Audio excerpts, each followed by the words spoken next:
Today I'm going to be showing you how to make smoked fish Accra. Accra is a fritter which originated from a West African dish called Akara, which is a dough made from black-eyed peas and spices. Here in the Caribbean, we usually use salted cod, but today I'm going to be using smoked fish from our sister isle of Tobago. I got this smoked fish from Lolly and Tanty in Charlotteville, Tobago. We featured them in one of our videos recently, how they prepped, seasoned and smoked their fish in a traditional African Tanga or smokehouse for 2 to 3 days using wood from fruit trees. I went ahead and cut this fish into smaller pieces before boiling out most of the salt. Best way to know if you've taken out enough salt is to taste. And remember, you could always add salt, but you can't take out. So I'm just going to set this aside here and start by adding the sifted flour. Sifting helps to remove the lumps, giving you a much more consistent end product.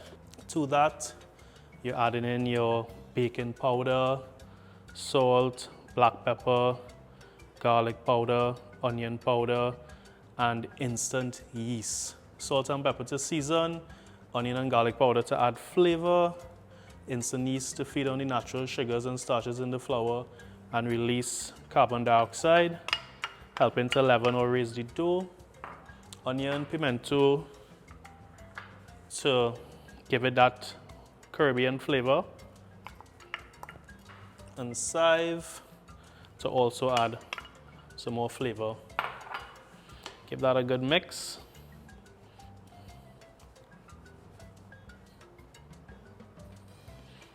Next, add your smoked fish.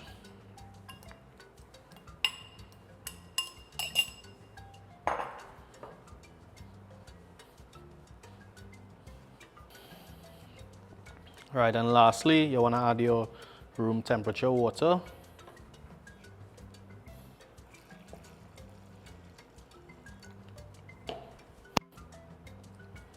I'm using a spoon to mix it together, but I mean, you could use a spatula, you could use your hand if you want. You're aiming for a thick batter, something similar to like a thick brownie batter.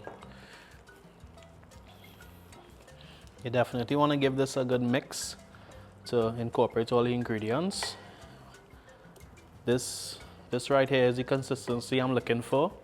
Too wet and you'll end up with a very soggy end product that has soaked up a lot of the oil when frying, and too dry, you end up with a stiff, dry product.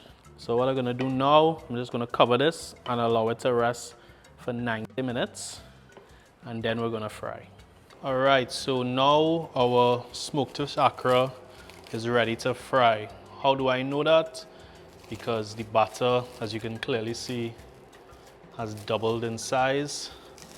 Right, so you can see how it looks here. Next to that, I have a pot of regular vegetable oil set at 350 degrees Fahrenheit. I'm gonna use 2 tablespoons to fry my Accra. How am I gonna do that? I'm gonna dip the tablespoons in the oil to coat the spoons. This will allow the Accra batter to slide off. And I'm gonna use 1 tablespoon to scoop the Accra and the other one to push it out into the oil. And I just re-dip, go again. Take your time, fry this. You're aiming for a crispy, golden brown ball of goodness. You definitely do not want to overfill your pot, as this will drop the temperature of the oil and negatively affect your end product. I'm just going to add 1 more. Right, so I'm just going to set these spoons to the side here, and the next thing I'm going to do is you want to watch your balls of Accra to see when it's time to turn. As you can see, these first sets here are starting to brown and actually come up the color is changing all around the sides and it's starting to come to the top, so that tells me it's ready to turn. A good guide would be, I would say, about 2 to 3, maybe 2 minutes on either side. But as long as you're managing the temperature of the oil, you're really just using your eyesight. All right, so these first 3 here are ready. See the color, it's a consistent golden brown all around all 3 akara. So I'm just gonna hold the spoon over the oil to allow any excess oil to drain off and then transfer onto my white strainer here lined with paper towels. Another good sign to know when your akara is ready is when these balls around the akara start to disappear. All right, so we're just gonna continue to fry out the rest of our batter here and then plate up for you.